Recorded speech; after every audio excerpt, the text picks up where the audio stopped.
La Côte d'Ivoire veut rattraper le temps perdu dans le cadre de la mise en œuvre des réformes d'amélioration du climat des affaires.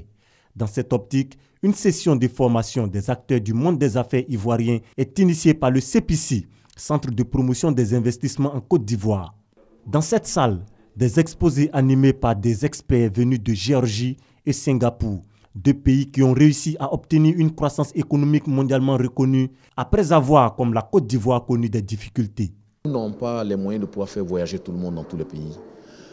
Donc c'est une manière pour nous de pouvoir partager les expériences que nous avons vécues. Il ne faut pas avoir honte d'aller chercher tout près ou ailleurs lorsque des gens ont mieux fait. Allez-y le voir, qui viennent explorer l'expérience pour que nous aussi on bâtisse notre Côte d'Ivoire et qu'on puisse espérer pouvoir demain être parmi les meilleurs réformateurs au monde.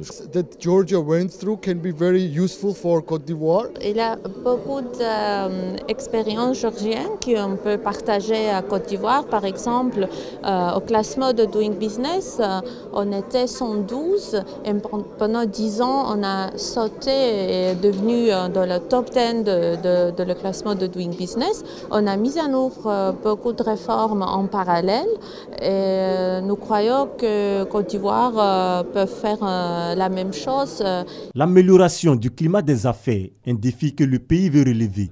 Les participants à cet atelier saluent l'initiative. J'ai surtout compris que les deux pays qui ont été pris en exemple sont allés très vite. On s'est rendu compte que c'était possible de regrouper tout ce qu'il y avait comme service de l'administration en un seul lieu. La Côte d'Ivoire a la ferme ambition de se positionner parmi les 50 meilleures économies de l'indice Doing Business du groupe de la Banque mondiale. Pour atteindre cet objectif, l'amélioration de l'environnement des affaires se présente donc comme un passage obligé.